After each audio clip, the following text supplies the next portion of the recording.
Welcome to the TAC Index AI podcast, March 26, 2026, where we blend TAC IP data, reports, and charts with the latest news in all things logistics with a focus on air cargo. We usually think of the global air network as this limitless expanse. Yeah. But right now, it's playing a very expensive game of musical chairs. Yeah, really high-stakes musical chairs for sure. Right. So welcome to today's deep dive. Our mission is to unpack how geopolitical airspace closures and doubling jet fuel prices are sending shockwaves through global air freight and, driving up macro inflation.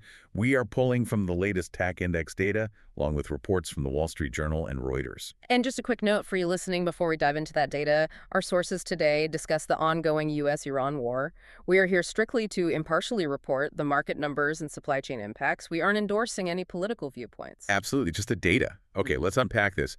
According to the TAC index, the global Baltic air freight index just jumped 6.2% week over week. Which is a massive jump, honestly. Yeah, it really is. We are seeing these huge airspace closures in the Middle East, combined with jet fuel prices that have more than doubled in the last month.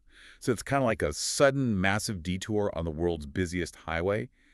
How are those two factors colliding on a mechanical level? Well, what's fascinating here is how the extra flight time effectively deletes global aircraft capacity. It deletes it, like entirely. Yeah, pretty much. I mean, think about it. A 15% longer flight to bypass the Gulf doesn't just mean burning more of that twice as expensive fuel. Right, because the fuel's already at a premium. Exactly.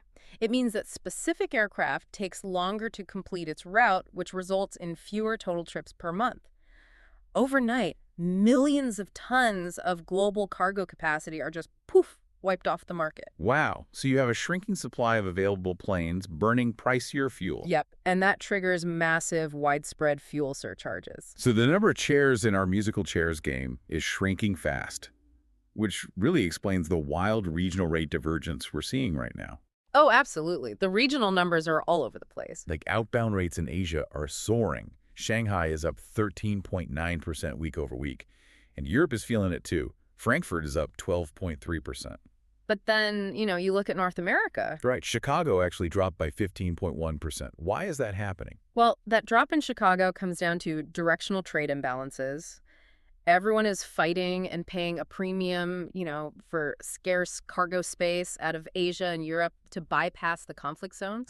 So the demand is all one way right now. Exactly. Outbound U.S. demand is relatively soft right now. Carriers are likely dropping their outbound rates from hubs like Chicago just to secure any revenue they can on those return legs to Asia. I mean, they really don't want to fly back empty. That makes sense.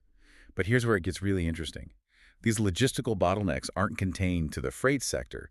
They are bleeding directly into the macro market. Yeah, the macro effects are hitting hard. Right. U.S. import prices just saw their biggest jump since March 2022.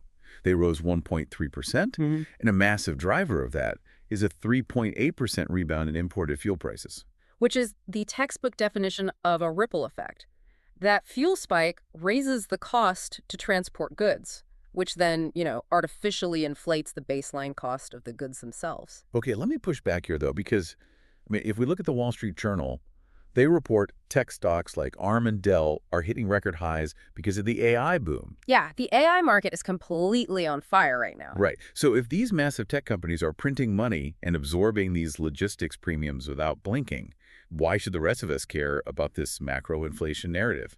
The tech sector clearly isn't suffering. Well, if we connect this to the bigger picture, the tech sector isn't just surviving the freight spike, they're actively driving it. Wait, they're causing it? Yeah, because AI isn't just code in the cloud. It requires heavy, incredibly expensive physical infrastructure. Like servers and GPUs, right?